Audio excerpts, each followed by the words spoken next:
40차 최고위원회 2018년도 마지막 최고위원, 국회의원 상임고문 연석회의가 됐습니다. 2018년 한 해를 돌아보면 우리 의원님들 감회가 새로울 것입니다. 1년 당직자 여러분도 참 자갈밭을 지었습니다. 작년 이맘때 12월 말 우리는 생생하게 기억합니다. 당 수호를 위해서 마지막까지 분투했던 순간들이 기억이 납니다. 그리고 어쨌든 우리는 다시 깃발을 들었습니다. 그 깃발은 가치입니다. 가치. 새를 쫓아서 이합집산하는 것이 아니라 우리가 그런 5가지의 기치, 민생, 개혁, 민주, 평등, 평화 5가지의 가치에 동의하는 사람들이 모인 정당이 민주평화당입니다.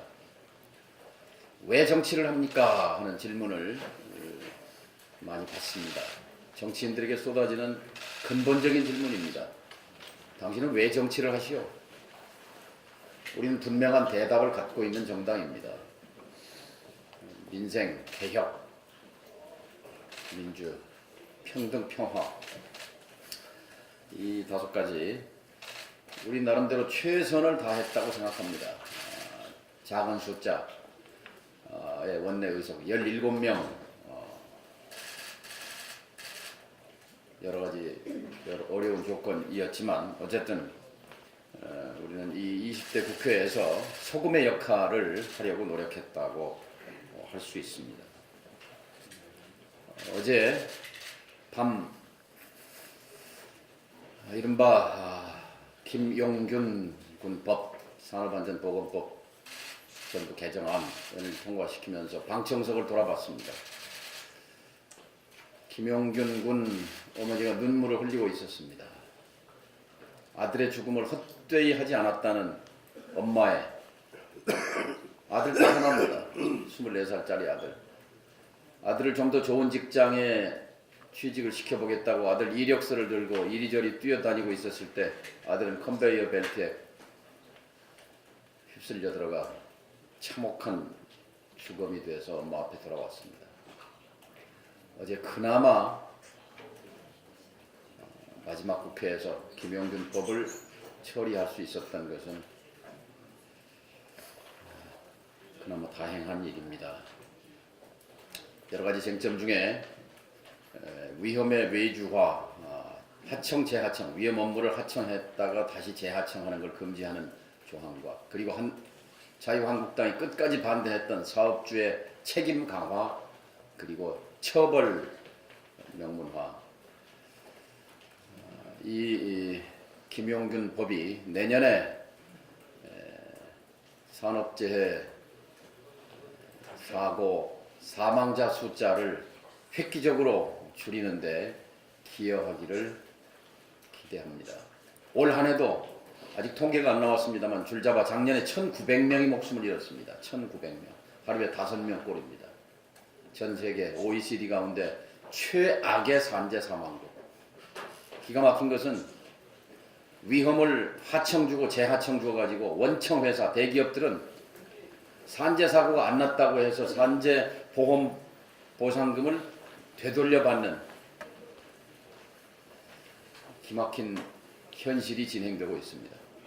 위험은 전부 하청 재하청으로 떠넘기고 원청 대기업들은 보상금을 받는 산재 안 냈다고 하는 이것을 지금까지 방관해온 정치의 책임을 통감합니다. 마지막으로 한 가지 우리가 선거제도 개혁을 하는 이유가 사실 우리 민주평화당이 당장 계산으로 우리가 의석 몇 석 더 늘어난다는 보장도 없습니다. 다만 이것이 왜 정치를 하는가 하는 대의 명분과 직결되어 있기 때문에 우리는 선거제도 개혁에 최선봉에 섰습니다. 지난 전당대회 이후 5개월 동안 수백, 수천, 수만 번 외친 것이 우리 정치판을 송두리째 바꾸자는 것이었습니다. 그 핵심은 어제 방청석에서 눈물 흘리고 있었던 김용균 군 어머니 같은 분들이 방청석이 아니라 그분들의 정치적 대리인 또는 직접 의석으로 내려올 수 있는 제도를 만들자는 것입니다. 저도 20여 년 전 정치를 시작할 때 그리고 한참 동안은 정치는 엘리트들이 하는 줄 알았습니다. 대학 나오고 박사고 교수고 변호사고 회장이고 언론인이고 판사고 선택된 사람들이 이곳 민의의 전당에 모이는 걸로 착각했습니다. 그런데 정치를 하면서 깨달은 것이 있습니다. 한국 정치가 잘못된 것은 엘리트들의 전유물로 전락했기 때문입니다. 보통 사람들에게 문을 열어줘야 합니다. 5천만 분의 300 축도를 만들어야 합니다. 5천만 국민 가운데는 대학 안 나온 사람이 수두룩하고 못 배운 사람, 없는 사람, 약한 사람 수두룩합니다. 이분들의 목소리가 국회에 들어오도록 하는 것, 그것이 민주평화당을 만든 가치, 민생, 평등, 개혁, 민주, 평화의 가치라고 생각합니다. 2019년도에도 우리는 선거제도 개혁 쟁취를 위해서 당의 운명을 걸고 싸울 것입니다. 어제 민주당이 당론을 정했습니다. 선거제도와 관련해서.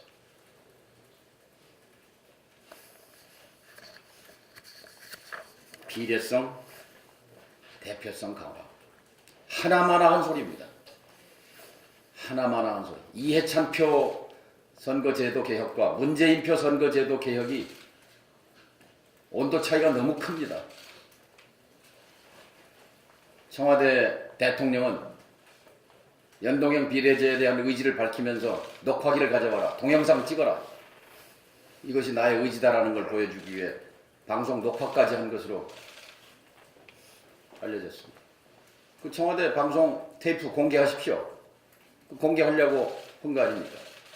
어제 민주당 의총이 비례성, 대표성 강화를 위해 노력한다. 선거제도 개혁의 맥락, 역사적 맥락에 대한 이해가 부족하거나 아니면 개혁에 대한 열정이 식었거나 아니면 이미 본인들이 스스로 자각하지 못하는 사이에 기득권 세력화되어 있거나 그 중에 하나라고 생각합니다. 그들을 일깨우고 한국 정치를 가치 중심으로 재편하기 위해서 2019년 우리는 올 한 해 성과는 성과대로 부족하고 미진한 것은 미진한 것대로 반성하면서 함께 뭉쳐서 전진합시다. 감사합니다.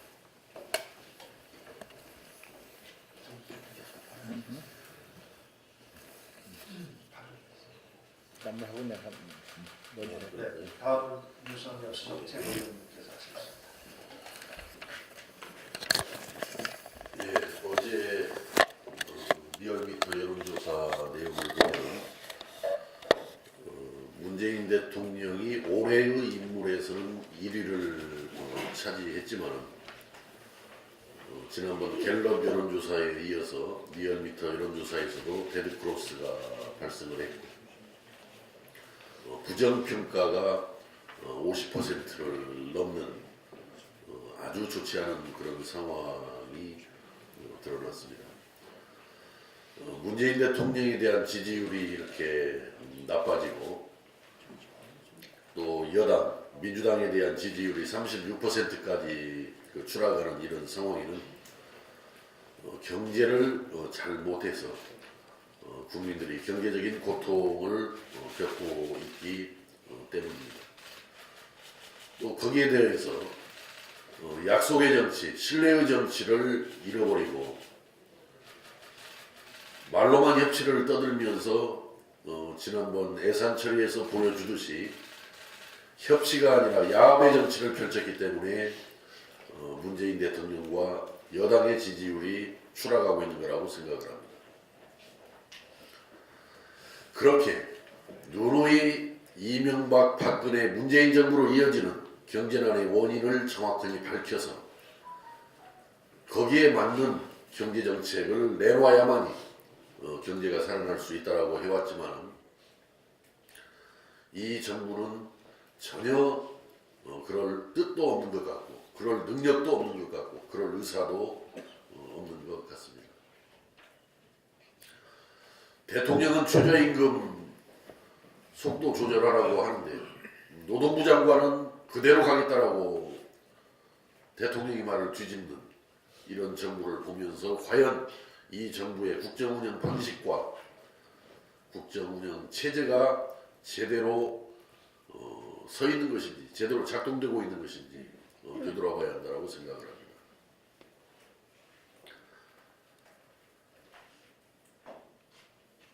저는 이 정부가 출범하면서 방송법 개정, 자기들이 주도해서 대표 발의했던 방송법 개정을 뒤집는 것을 보면서 이 말로만 협치고 말로만 개혁이지 전혀 정반대의 길을 가고 있는 정부가 문재인 정부구나 이렇게 생각을 합니다. 개헌 문제만 해도 그렇습니다. 물론 그 개헌에 대해서 각 정당들이 합의를 이루어내지 못한 부분은 분명히 국회 쪽에 책임이 있습니다만 문재인 대통령이 더 인내하면서 각 당들을 대화하고 설득하면서 현실적으로 실현 가능한 그런 개헌안을 만들어내지 못하고 그저 형식적으로 개헌안을 국회에 던져버리고 그러고는 나는 할 일 다 했다. 약속을 다 지키려 했다라는 보여주기식으로 일관하는 이러한 진정성이 없는 태도. 뭐 선거제도 개혁은 말할 것도 없습니다. 자기들의 오랜 주장이었고 대국민 약속이었습니다. 이것을 헌신짝 던지듯이 내던져버리는 이런 행태에서 국민들은 문재인 정부에 실망을 하고 있는 거라고 생각을 합니다. 어제로서 올해 국회의 마지막 본회의가 끝났습니다. 김용균법을 합의하여 처리하고 비리사학의 재산을 국고로 몰수하는 사립학교법 개정안, 일명 서남대 먹튀 방지법을 통과시킨 것은 정말 다행입니다만 아직 갈 길이 먼 상황입니다. 김용균법으로 근로기준법상 인정받지 못하던 배달 노무원 등의 노동자들이 안전보건법 대상이 된 것은 다행입니다만 단지 이 정도 벌칙 조항 올린다라고 해서 OECD 산재율 1위에 매년 1000명씩 죽어가는 우리나라의 상황이 갑자기 바뀌지는 않습니다. 이런 비극을 정말 막고 싶다면 영국처럼 안전에 소홀한 기업에 막중한 책임을 물리는 한국형 기업살인법을 제정하여 어제 개정안보다도 2배, 3배 더 엄벌에 처하도록 해야만이 실질적 효과가 있을 것입니다. 또한 이번 사고의 진짜 원인은 공공기관의 나태함입니다. 무늬만 민간기업인 이런 발전 자회사들은 사실상 이런 대형 사고가 발생해도 그냥 책임자만 처벌하면 끝입니다. 매출이 줄어들지도 기업의 영업활동이 사라지지도 않습니다. 그러다 보니 민간에서는 발생하지도 않을 이러한 일들이 계속 반복되는 것입니다. 이번 기회에 이렇게 사실상 공공의 일을 하는 무늬만 민간기업에 대해 전수조사해야 합니다. 이들의 산재율과 노동환경, 취업비리 등을 따로따로 조사하여 실질적으로 공공부문이 민간에 비해 얼마나 나태하고 방만하게 운영되는지 따져봐야 할 것입니다. 정리하자면 한국형 기업살인법의 제정과 공공기관 및 그 자회사의 전수조사만이 비극을 막는 유일한 해결책임을 정부 여당이 깨닫고 적극 나서줄 것을 다시 당부하는 바입니다. 이상입니다. 최경환 최고위원 마시고 정리를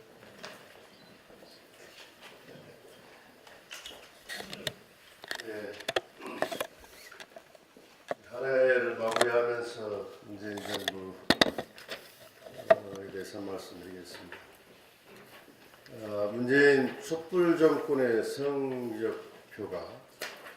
성적표는 낙제 점수 정도가 아니라 퇴학을 시켜도 부족할 정도입니다.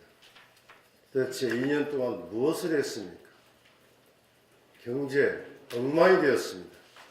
경제 비상사태 경고가 한둘이 아닙니다.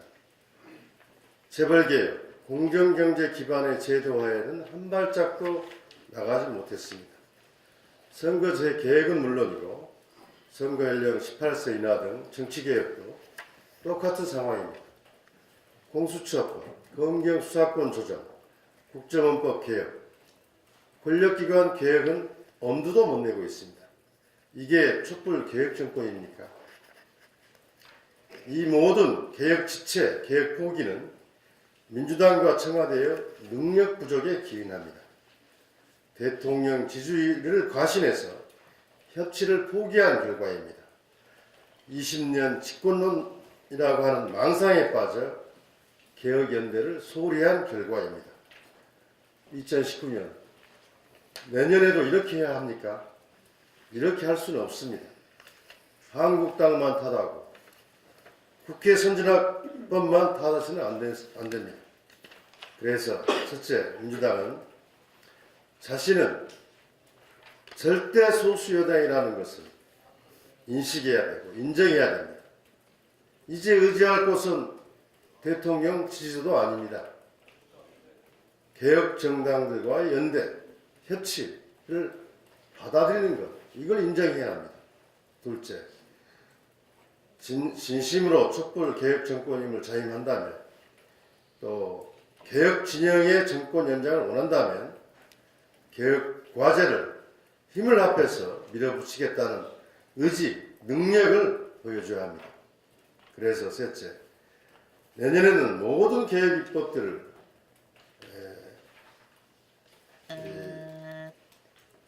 패스트트랙 신속 안건으로 올려 내년 말에는 국회 본회의에서 통과시키자, 이런 제안을 드립니다. 국회 선진화법은 물론이고 선거 연령 인하, 연동형 비례대 표시의 선거 개혁 등 정치개혁 입법, 공수처법, 검경 수사권 조정, 또 재벌개혁 공정거래 관련한 모든 법, 이런 부분을 신속 안건으로 올리자. 더 이상 민주당은 한국당 탓하고 국회법 탓하지 말고 개혁 정권으로서 소임과 능력을 보여줄 것을 촉구합니다. 내년 말 이 시점을 1년 후를 상상해 보십시오. 모든 개혁 입법을 통과시켜서 개혁 세력들의 또 개혁을 지지하는 세력들에게 희망을 주는, 그래서 4개월 후 총선 정국으로 넘어갈 것인지, 아니면 아무것도 못하고 적폐정당, 국제농단 세력에게 주도권을 넘겨주고 개혁 진영 패배의 길로 갈 것인지, 이런 모습을 상상해 보면은 답이 나올 거라고 생각합니다. 이런 점에서 민주당의 청와대 각고의 노력을 촉구합니다. 다음은 정대철 상임고문께서 보도를 해주겠습니다. 저는 최근에 그저께죠, 판문역에서 있었던 경의선 동해선 연결 및 현대화 착공식이라는 것을 보면서 한편 대단히 반가우면서 한편 우려를 금치를 못했습니다. 왜냐하면 남북 화해와 교류가 북한의 비핵화와 균형 있게 내지는 속도도 같이 가야 되는데 이러지 못해서, 북한은 지금까지 한 번도 북한의 비핵화를 주장한 일이 없습니다. 한반도의 비핵화, 남쪽의 미국의 핵 엄브렐라, 핵 우산으로부터 벗어나서 괌까지도 철수해야 된다라고 주장하는 그들의 입장입니다. 뿐만 아니라 그들은 한 번도 핵 보유국임을 양보한 적이 없습니다. 우리는 핵 보유국이며 핵 군축을 하겠다는 것이 그들의 일관된 주장입니다. 걱정입니다. 폼페이오와 트럼프 대통령이 빠른 시일 내에 북미 회담을 하겠다고 그럽니다만은 싱가포르에 있었던 북미 회담이 뭐 원칙은 선언했지만 그 후에 실질적인 진전이 거의 없었던 것을 보면 또 이게 무엇이 이루어졌던가. 여하간 대한민국의 입장은 마치 이런 것 같습니다. 불량한 사람이 권총 차고 대한민국과 같이 가자 그러면서 자네 쏠 거는 아니야. 그런 사람과 같이 가는 사람의 입장과 대한민국 입장이 비슷하지 않는가. 저는 그런 것을 금할 수가 없습니다.